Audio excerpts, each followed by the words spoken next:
Politics में कई बार ऐसा होता है कि मुद्दे जो होते हैं उस पे जब विपक्ष में कोई भी पार्टी रहती है तो उसका समर्थन करती है, लेकिन जैसे ही सरकार में आती है फिर उसका एटीट्यूड बदल जाता है। और एग्जैक्टली यही हुआ है किसानों के साथ में पंजाब में। पंजाब पुलिस ने रातों रात बॉर्डर को खाली करा लिया और जमकर पिटाई की किसानों की। ये वही आम आदमी पार्टी की सरकार है, जब किसान आंदोलन करते थे तो उनका समर्थन करती थी, लेकिन वही किसान जब आंदोलन कर रहे हैं और शंभू बॉर्डर को, खिनौरी बॉर्डर को उन्होंने, जो हरियाणा और पंजाब का दिल्ली से लगा हुआ एरिया है, उस पर जो टेंट लगा के बैठे हुए थे उनकी जमकर पिटाई की गई और खाली करा लिया गया। सबसे बड़ी बात यह होती कि कोई भी सरकार ऐसा करती क्यों है। देखिए, जो किसान आंदोलन है इसके अगर फ्लैशबैक में हम जाते हैं तो सबसे पहले हम ये जान लेते हैं कि किसानों का आंदोलन हो क्यों रहा है और उनकी डिमांड्स क्या क्या हैं। तो इनकी जो कुछ बड़ी डिमांड्स है उसमें सबसे बड़ी डिमांड उनकी एमएसपी की ही है।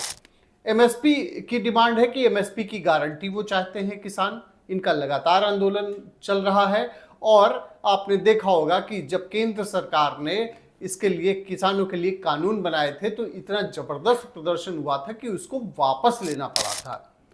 लेकिन अभी किसान आंदोलन इस बात के लिए कर रहे हैं क्योंकि अभी भी उनको एमएसपी की गारंटी जो चाहिए थी, उनका कहना है कि वो नहीं मिली हुई है और केंद्र सरकार के प्रतिनिधियों से बातचीत के बाद भी अभी उनको संतुष्टि नहीं मिली है और इसी बीच में पंजाब सरकार ने बॉर्डर को खाली करा लिया।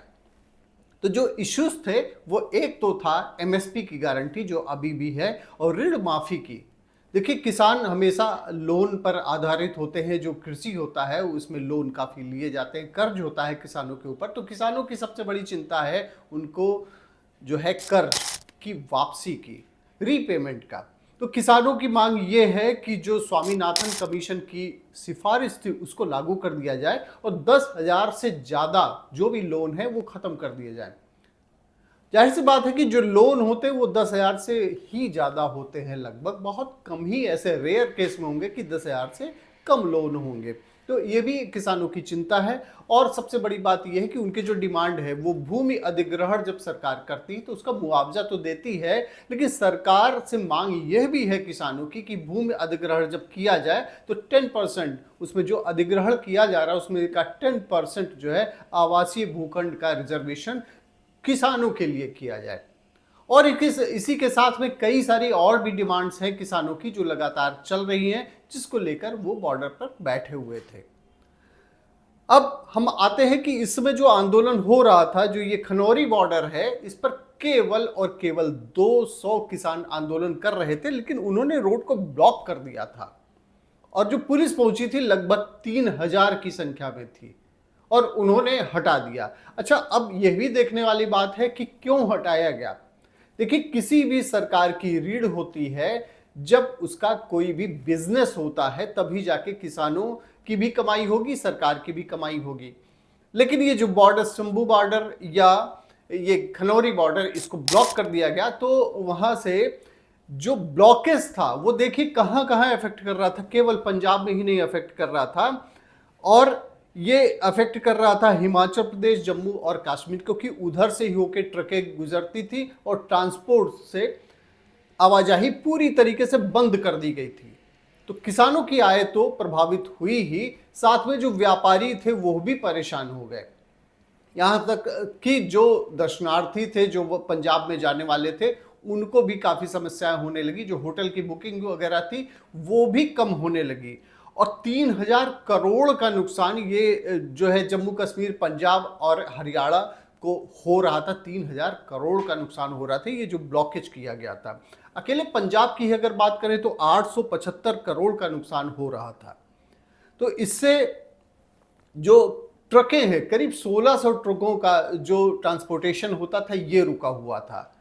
अब जाहिर सी बात है कि अगर बिजनेस नहीं होगा तो जो इकोनॉमी है, जो पंजाब की ही अगर हम बात करें तो पंजाब की इकोनॉमी ही ठप पड़ गई थी। जो किसानों के जरिए जो कृषि पर आधारित चीजें थी, उससे जो आय होनी थी वो प्रभावित हो रही थी।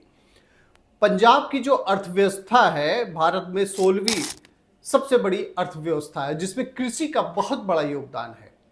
और अगर उसी से फाइनेंस नहीं आता है, पैसे नहीं आते हैं, तो इकोनॉमी कैसे चलेगी, ये किसी भी सरकार की चिंता हो सकती है। अब हम आते हैं जो ये खेल चल रहा है एमएसपी का, 2-3 पॉइंट्स है इसमें, दो बड़े इंपॉर्टेंट पॉइंट है। एक तो एमएसपी का है और दूसरा यह भी सोचने वाली बात यह है कि सबसे ज्यादा आंदोलन जो होते हैं वो हरियाणा और पंजाब के किसान ही क्यों करते हैं। तो उसमें सबसे पहले हम आपको ये बताते हैं कि जो एमएसपी है इसका लाभ कितने लोगों को मिल रहा है। आपको ये लग रहा होगा कि इसका लाभ बहुत बड़ी संख्या को मिल रहा है, लेकिन जो किसान है उसमें से केवल 6% लोगों को इसका लाभ मिल रहा है। एमएसपी उससे प्रभावित होती, केवल 6% लोग प्रभावित होते हैं। लेकिन आप देखे होंगे कि आंदोलन करने वालों की संख्या काफी ज्यादा होती है। इसमें बताया जाता है कि वो काफी सारे जो है आढ़तिये होते हैं और वो ज्यादा प्रभावित होते हैं। तो ये सबसे बड़ा फैक्टर ये है। और एमएसपी के बारे में अब समझ लेते हैं। एमएसपी का जो गुणागणित है, मोदी सरकार में एमएसपी पर 41% चावल पर, 41% गेहूं पर और 43% चावल पर बढ़ा। और गेहूं पर एमएसपी का लाभ लेने वाले किसान 4 साल में 112% बढ़े, जबकि चावल पर 70% बढ़े। गेहूं और चावल के पैदावार का आधा भी नहीं सरकार खरीदती है। जिस बात की लड़ाई हो रही है कि सरकार खरीदे और एमएसपी मिनिमम सपोर्ट प्राइस यानी कि उतने पैसे तो मिले ही मिले, तो सरकार उसका आधा भी नहीं खरीदती है। तो जो किसान आंदोलन हुए, जो सरकार ने नीतियां बनाई थी, वो पूरा फ्री ट्रेड कर दिया था, लेकिन किसानों की एक मोनोपोली ने उसको ब्रेक कर दिया और सरकार को आंदोलन वापस लेना पड़ा।